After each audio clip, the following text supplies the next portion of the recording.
Right now, families are swimming above a ghost town.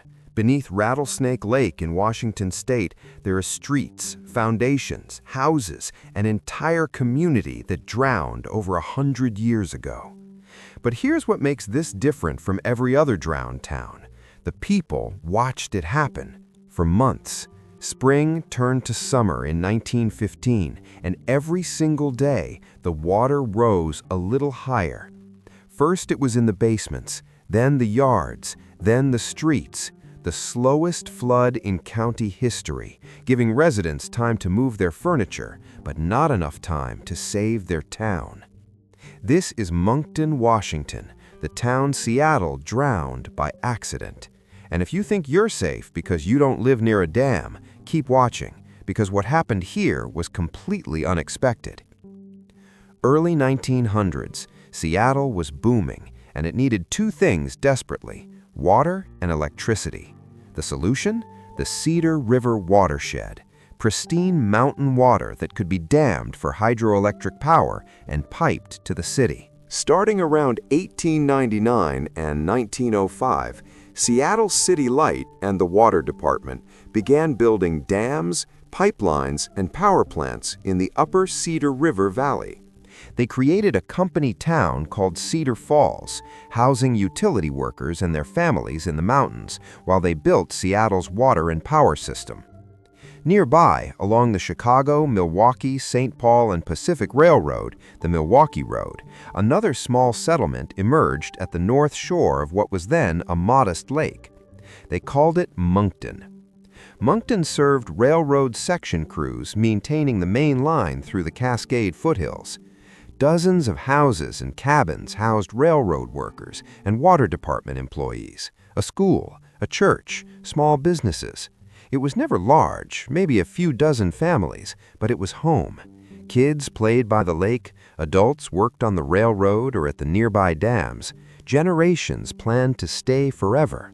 Then, in 1914, Seattle started building a new dam.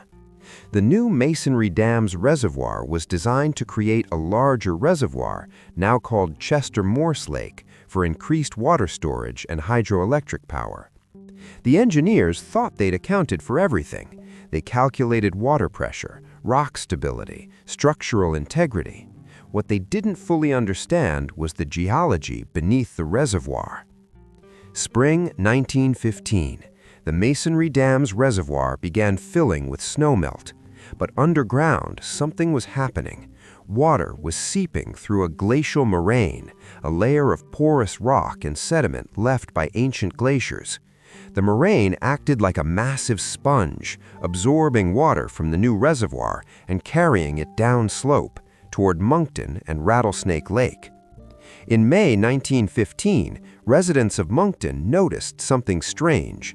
New springs were bursting from hillsides around Rattlesnake Lake, springs that had never existed before, and they were flowing fast. At first, it seemed manageable. The lake was rising, sure, but slowly. Maybe it would stop. It didn't stop. Quick question. What would you do if water started rising around your house, but so slowly you had time to think about it? Would that be better or worse than a sudden flood? Drop your answer in the comments.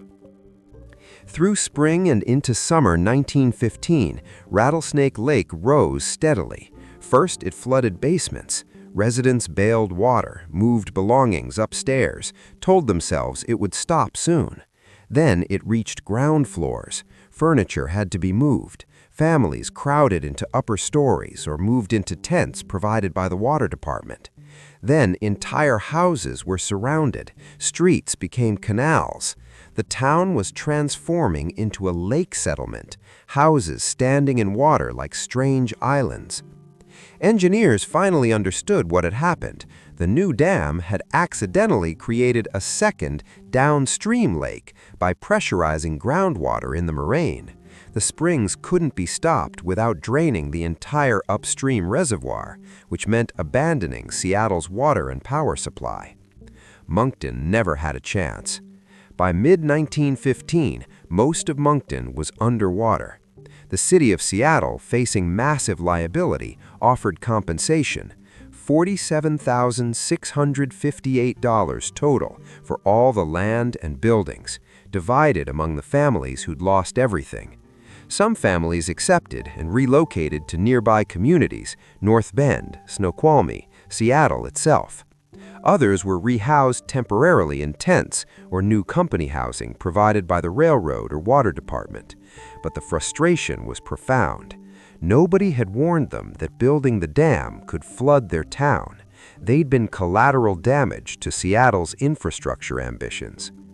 In 1916, when lake levels temporarily dropped, workers moved in, tearing down flooded structures, salvaging usable lumber, burning what couldn't be saved.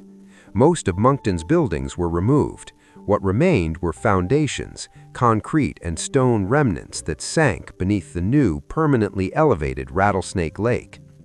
Today, Rattlesnake Lake is a popular recreation area, swimming, hiking, picnicking beneath the dramatic Rattlesnake Ledge. Thousands visit every year. Most have no idea they're swimming above a ghost town. When drought drops the lake level, visitors sometimes spot old stumps, foundation outlines, remnants of streets at the water's edge. Scuba divers report finding relics on the lake bed. Cedar Falls itself largely faded as Seattle consolidated control of the watershed, repurposing it as an operations and education center rather than a living community. Moncton has become a cautionary tale, a reminder that large infrastructure projects have unintended consequences, and that sometimes the people who pay the price aren't the ones who benefit. Before you go, answer this. Should Seattle have compensated Moncton residents more fairly, or was this just the unavoidable cost of progress? Drop your thoughts in the comments. And remember, this wasn't sabotage or negligence. It was engineers who simply didn't understand the geology beneath their dam. What other infrastructure might be hiding surprises we haven't discovered yet? Moncton, Washington, the town that drowned while watching. Moncton reminds us that progress always has a cost, and sometimes that cost is paid by people who never asked to be part of the equation. Thanks for watching. If this story of unintended consequences fascinated you, hit that like button and subscribe. We explore drowned towns, infrastructure disasters, and the places sacrificed for the cities we built. Drop a comment. What other submerged towns should we dive into? And share this with anyone who needs to know what's beneath their favorite swimming spot. Until next time, remember, sometimes the most peaceful places hide the saddest stories.